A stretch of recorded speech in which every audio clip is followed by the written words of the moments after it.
Hi, Virgo! Kamusta? Ito po si Divine Tarot 888 para sa December kapalaran para sa mga Virgo. Love reading, love message para sa'yo. Tingnan natin ang energies connected sa'yo ngayon. Kamusta kayo guys? Comment present, mga Virgo. So, na-ready ko na yung ilang mga cards mo dito and grabe, napaka-intense nito guys. Kasi there is someone na mukhang ito na yung mapapangasawa mo. So, first card is calling in your soulmate. Your prayers, affirmations, and visualizations help bring you together. Actually, minanifest mo siya at sumagot naman sa universe, binigay naman sa'yo yung minamanifest mo. Pero, talagang meant to be naman kasi talaga kayo. Next card is finances and career. Financial issues are a factor in your love life right now. Actually, sobra kang busy. So, keep going lang, magpatuloy ka lang. Medyo nahihirapan ka, pero you are productive and you are doing so well. Habaan lang yung pasensya. Kasi worth it naman sa dulo yung mga sakripisyong ginagawa mo sa career mo. Wedding! This situation involves a marriage. So, this is already a prediction na magkakaroon nga ng kasalan dito. Ayan guys, undeniably so. Diba? Next card, give your relationship a chance. Work on your partnership. So, kailangan ng effort para mag-workout ito. So, hindi naman porket sinabi kong meant to be ay hindi, kumbaga, it doesn't mean na madali ang lahat. Kasi lahat ng relationship, kailangan talagang i-workout, kailangan mag-effort, pareho kayong dalawa nitong person mo. And then, you deserve love, you are lovable. So, be confident sa sarili mo, Virgo, kasi deserve mo ng pagmamahal eh. And then, this could be the one you've already met, the romantic partner you seek. Ito na nga yung sinasabi ko eh, siya na yung the one. At merong wedding na magaganap. So, siguro dahil sa sobrang focus mo sa work mo, nakaramdam ka ng pagod. Pero at the same time, andun yung feeling na kampante ka kasi may person dito na ramdam mo na ito na nga yung the one para sa'yo. Grabe naman to. So, sobrang nakakatawa. So, ano pa ba ang meron dito sa connection na to? Like I said guys, hindi perfect itong connection na to. Pero nakikita ko na nagtatry siya. Talagang gusto niyang iparamdam sa'yo na special ka, mahal ka niya. Parang princess treatment yung tinatry niyang ibigay sa'yo. Grabe. So, you have adventure, seek adventure together. It adds excitement to your journey. So, may travel. I feel like you're having some time alone, kaya may nakakamiss sa'yo. And, mukhang nasa stage kayo ng relationship nyo na andun yung excitement. Illusions, be aware of love's illusions, see reality clearly. So, mag-ingat daw kasi itong illusion, baka malito ka. Diba? So, you have to clear your mind. And then, you have charisma. Love flows to you. You radiate charisma and charm. Hindi mo na kailangan mag-effort ng bongga kasi nasa sayo na yung charisma, yung charm. At talagang na-attract mo yung love. In fact, marami ding ibang humahanga sa'yo maliban dito sa person na nakikita ko dito kasi you are physically attractive. You look good. Dahil din yan sa work na ginawa mo sa sarili mo, inayos mo yung sarili mo, at minahal mo yung sarili mo. Kaya nakikita din yan ng mga tao sa paligid mo na deserve mo ng pagmamahal. Okay, I love it. So, kuha pa tayo ng isang card. Oh my gosh! Double confirmation wedding ulit, guys. Taking your relationship to the next level, one step at a time. Okay. So, ngayon sinasabi dito, one step at a time, hindi kailangan madaliin ang mga bagay-bagay. Pero, andun na yung ramdam mo na nagkakasundo naman kayo, mahal niyo naman ang isa't isa, nirerespeto niyo ang isa't isa. So, unti-unti kayong lumilevel up. Grabe! I love it for you. Okay, so nice naman. Ayan guys, so dalawang wedding. Okay. So, kinilig tayo doon ha. Okay, ano po bang mga energies connected sa'yo at sa person na to? Tingnan natin. Okay. You have, snake, moon, and the fox. Oh my gosh. So, meron parang naiinggit na nakatingin. Okay, this could be also nasistress ka at kailangan mo i-heal yung sarili mo kasi yun. Kailangan mo i-heal. Oh, okay. Nakikita ko, magta-transform ka naman. With this lady card, kung ano man tong ini-stress mo, maayos mo naman yan. You also have to be careful not to allow anyone sa energy mo, okay? To protect yourself. The crossroads, may travel ka at merong desisyon kung saan ka papunta. Sa left, sa right, sa gitna, ayan. Okay? Mountain. The grave. And ano pa? Gentleman.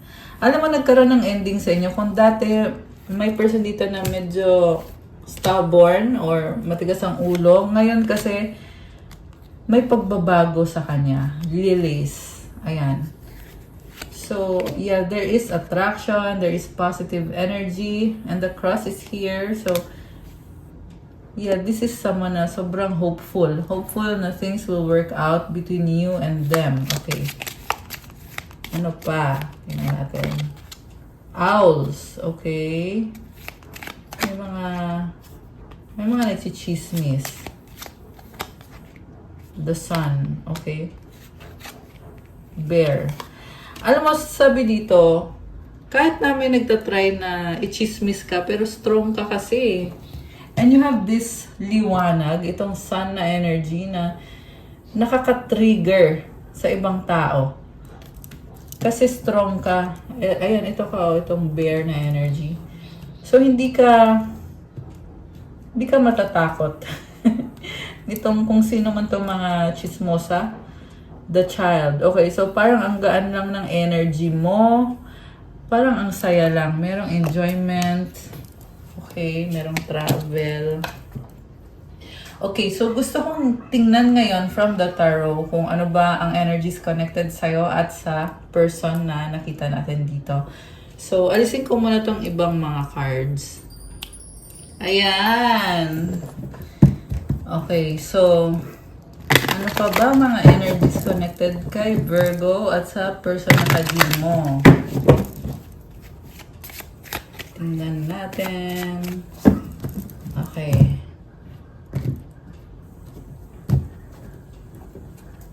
So we have the Chariot and 5 of Wands, 5 of Pentacles, 3 of Cups, 7 of Cups,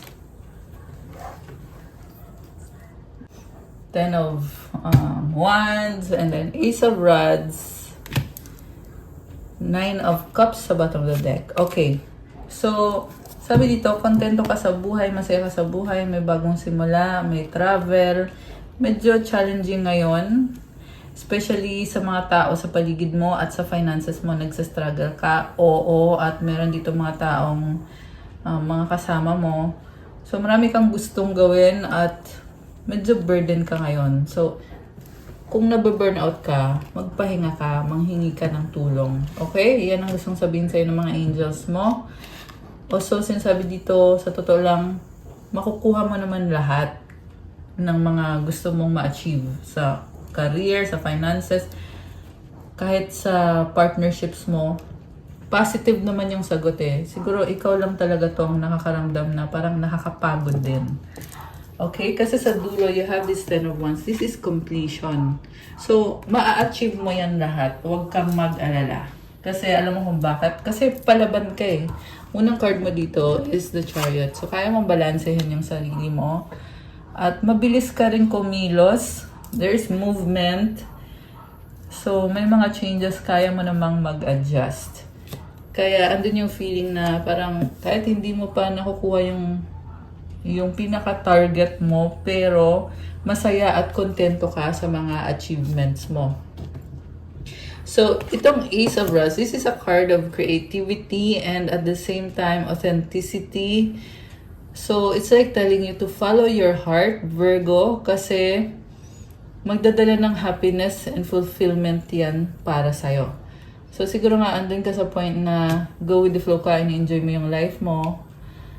And at the same time, kontento ka, masaya ka. Grabe, nakakatawa. So, you have Page of Cups. Okay. So, exciting opportunity. And also, pwede kang magkaroon ng opportunity na parang hindi ka sure. Pero sabi naman dito, decision mo yon kung i-grab mo ba yung opportunity habang available pa yan or kung hindi. Two of Cups, the Star. Okay, so may person dito na sobrang healing para sa'yo. King of Pentacles, Page of Swords. Okay. Merong pag-uusap and parang merong blessing sa finances. Okay. This is someone na sobrang sinusuportahan ka. And andito yung star card, kaya positive energy to, guys. Okay. So, tingnan natin. Ano bang feelings itong person na to naka-deal mo? Queen of Rods. So, itong person na to is sobra siyang supportive sa'yo, attracted siya sa'yo. Lagi siyang nag-a-adjust sa'yo at masaya siya pag andyan ka. Gusto din niya na masaya ka rin pag andyan siya. Okay, baka may kadil kang fire sign, Aries, Leo, Sagittarius, although this can be any sign. Meron dito energy ng Cancer, Aquarius. Actually, lahat naman andito, pero yung binanggit ko, yan yung mga strongest signs. Okay. So, okay. Tingnan natin. Saan patungo itong connection na to? Four of Swords. Okay. Pahinga, sabi. Bakit? Two of Pentacles. Okay, ito na yung sinasabi ko. Kailangan mong magpahinga. Rest assured na magiging successful lahat ng mga minamanifest mo. Seven of Swords. May iniiwasan ka. Ano yon? Sino yon? Tingnan natin Okay. Nine of Pentacles and the Five of Swords. So, I feel like when it comes sa finances mo, nagtatry kang mag-save. Okay, pero nahihirapan ka. Actually, nakakatawa, kaya ako natatawa. So, ano pa? Temperance, patience, and the Knight of Rods. So, mukhang mabibisi ka ng bongga. Okay, Page of Pentacles. The Tower. Ayan, so, again, sabi dito, sobrang kang busy, kaya kailangan mo ding magpahinga. Pero kasi yung lahat ng ginagawa mo ay nakaka-heal, nakakatulong sa'yo. So, kaya din, it's like you're striking while the iron is hot. So, okay yun kung masaya ka sa ginagawa mo. So, go lang. So, Nine of Swords and the Moon. Okay. So, meron din dito sitwasyon na feeling mo wala kang magagawa sa sitwasyon na yon. Meron pag-uusap, sobrang kang nakikare sa taong to. Oh, Queen of Cups. Wow. Alam mo, ang daming blessings, Virgo. The Hierophant and the Queen of Cups. And the Hermit. Wow. Meron pag-uusap about kung ano man itong mga plans mo. There is someone na sobrang kang mahal at Hierophant, this is a very spiritual person. Baka may kadi kang water sign, Cancer, Pisces, Scorpio. Merong Taurus energy. Malakas ulit ang fire sign, Aries, Leo, Sagittarius at ang Virgo energy. Nakita ko ngayon, maraming iba-ibang mga tao sa paligid mo at ini-enjoy mo din. Lalo na itong isang to na sobrang saya mo. Okay? So, okay. Kuha ko ng additional message from your person. at ng advice.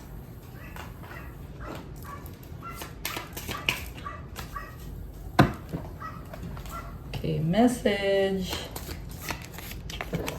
Now is not the time. Oh my gosh. I want to fall asleep next to you. Don't pressure me. You're mine forever and ever. Our love is eternal. So, meron dito na mapilit sa'yo, pero huwag mo i-pressure yung sarili mo kasi hindi pa ito yung tamang panahon. So, yeah, hindi pa ito tamang panahon, pero andun din yung feeling na alam mo naman na ito yung the one para sa'yo. Do you miss me the way I miss you? Okay. Advice para kay Virgo. 911, courage, a doorway has opened for you, and while apprehension may be felt, allow courage to flow in as you put your best foot forward. You are being encouraged to let curiosity lead you and know the divine has your back. So, lakasan mo daw loob mo, Virgo, kasi may nagbubukas na pintuan na maraming blessings para sa'yo. So, enjoy mo lang.